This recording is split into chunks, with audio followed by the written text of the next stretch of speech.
സമയത്തൊക്കെ ഈ വെയിനൊന്നും കിട്ടേയില്ല, ഇത് കുത്തിയാലൊന്നും കിട്ടേയില്ല. ഞാൻ വിചാരിക്കും ഈ സിസ്റ്റേഴ്സ് എങ്ങനെയാണ് ഇത് കണ്ടുപിടിക്കുന്നത്? അത്ര എക്സ്പേർട്സ് ആയിട്ടാണ് എനിക്ക് അവരെ തോന്നല്. വളരെ ശരിക്കും വളരെ ടാലന്റഡ് ആയ ആൾക്കാർ. ക്വസ്റ്റ്യൻ ഞാൻ എപ്പോഴും ശ്രദ്ധിക്കലുണ്ട്. സാർ എന്നോട് ചോദിക്കാം ഹാപ്പി അല്ലേ എന്നാണ് ചോദിക്കുക. ആണോന്ന് ചോദിച്ചാൽ അല്ല എന്ന് പറയാം, അല്ലേന്ന് ചോദിച്ചാൽ ഇപ്പം എനിക്ക് ആന്നേ പറയാൻ പറ്റുള്ളൂ. അപ്പം ഞാൻ ഒരിക്കലും അല്ല എന്ന് പറയില്ല. എനിക്ക് വരുന്ന എല്ലാ മെസ്സേജുകളും ആൾക്കാരും കാര്യങ്ങളോടെല്ലാം ചോദിക്കുമ്പോൾ ഓക്കെ ഞാൻ ഹെൽത്തി ആണ്, ഓക്കെ ആണ്, ഹാപ്പി ആണ്, അങ്ങനെ മാത്രമേ ഞാൻ പറയൂ. അത് ഞാൻ സാറിൻ്റെ പ്രത്യേകം ശ്രദ്ധിച്ചത്. ഹാപ്പി അല്ലേ ബിന്ദു, ഹാപ്പി അല്ലേ അങ്ങനെ ചോദിക്കുക. അപ്പോൾ യെസ് ഞാൻ ഹാപ്പി ആണ് എന്നാണ് എൻ്റെ ആൻസർ എപ്പോഴും ഉണ്ടായിരുന്നത്. എൻ്റെ പേര് ബിന്ദു എന്നാണ്, ബിന്ദു ഗോപിനാഥ്. ഹസ്ബൻഡാണ് ഗോപിനാഥ്. അദ്ദേഹവും പിന്നെ എനിക്ക് 2 മക്കളാണുള്ളത്. 2 പേരും ചെറിയ കുട്ടികളാണ്, സ്റ്റുഡൻസ് ആണ്. വളരെ സുഗമമായി ലൈഫ് പോയിക്കൊണ്ടിരിക്കുന്ന ഒരു സമയത്തായിരുന്നു കഴിഞ്ഞ കൊല്ലം ജീവിതത്തിൽ വില്ലൻ വേഷത്തിൽ ക്യാൻസർ വന്നത്.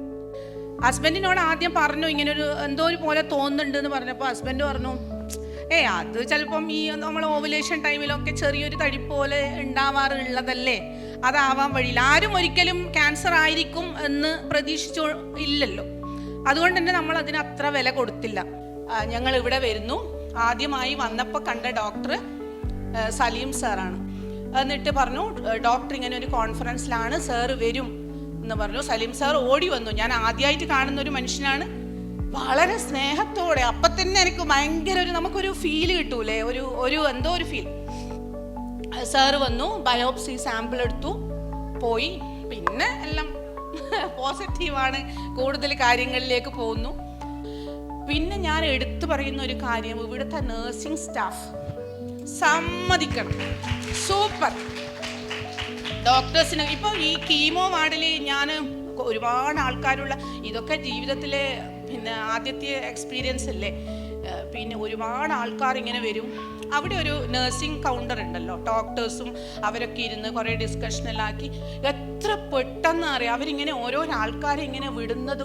നമുക്കൊരു ബുദ്ധിമുട്ട് അവർ വരുത്തുന്നുണ്ടായിട്ടില്ല. അപ്പം എൻ്റെ പ്രാർത്ഥനയിൽ എപ്പോഴും എല്ലാവരും ഉണ്ടാവും നിങ്ങളുടെ കൂടെ. സന്തോഷം ഇങ്ങനെ ഒരു ചാൻസ് കിട്ടി സംസാരിക്കാൻ പറ്റിയത്.